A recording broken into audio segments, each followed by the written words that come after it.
नमस्कार दोस्तों, आज हम इस वीडियो में सीखेंगे, जानेंगे महादेवी वर्मा के लेखन की 5 विशेषताएं। महादेवी वर्मा के लेखन की 5 विशेषताएं लिखिए। इससे संबंधित प्रश्न हिंदी साहित्य की परीक्षाओं में तथा यूजीसी नेट की परीक्षाओं में पूछा जाता है दोस्तों, इसलिए आपको ये वीडियो ध्यानपूर्वक देखना चाहिए। तो हम देखते हैं इनके साहित्य की विशेषताएं। पहली विशेषता है उनका काव्य आत्मा और परमात्मा के मिलन और विरह को दर्शाता है। यानी कि जो महादेवी वर्मा का काव्य है, इसमें आत्मा और परमात्मा के मिलन का वर्णन होता है, बिछड़न होती है। दूसरा है उनके काव्य में व्यक्त दुख वेदनामय है, जो संसार को एक सूत्र में बांधने की क्षमता रखता है।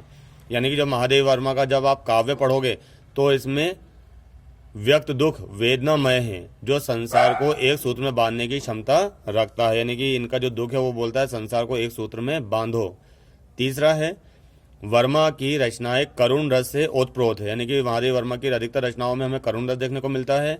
चौथा है उनकी रचनाएं कल्पना, भावना और पीड़ा को दर्शाती हैं।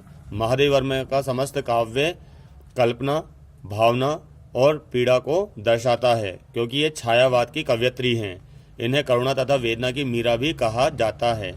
पांचवा है नारी सौंदर्य एवं प्रकृति सौंदर्य का चित्रण है। यानी कि इन्होंने नारी को प्रकृति और प्रकृति को नारी बनाकर मानवीकरण किया है प्रकृति का।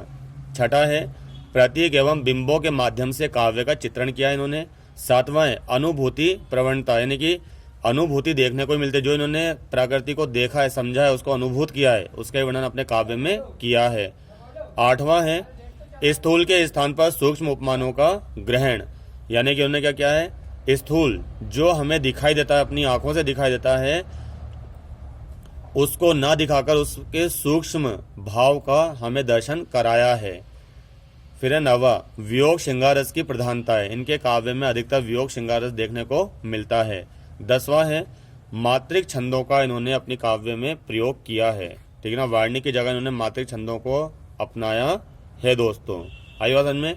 यानी कि महादेवी वर्मा के लेखन की क्या क्या विशेषताएं हैं, इसका इनके काव्य में आत्मा और परमात्मा के मिलन और बिछड़न देखने को मिलती है, हमें करुण रस देखने को मिलता है, हमें प्रकृति का मानवीकरण देखने को मिलता है, प्रतीक एवं बिंबों से सजा हुआ काव्य है। स्थूल मतलब होता है जो हमें आंखों से दिखाई दे, प्रकृति की वे चीजें जो हमें आंखों से, जैसे फूल है, पेड़ है, तितलियां हैं, ये हमें आंखों से दिखाई देती है। इनका सूक्ष्म वर्णन किया है कि इनको चला कौन रहा है, इनमें रंग कौन भर रहा है, ठीक है ना, उसका सूक्ष्म वर्णन इन्होंने किया है और इन्होंने मात्रिक छंदों का काव्य में प्रयोग किया है।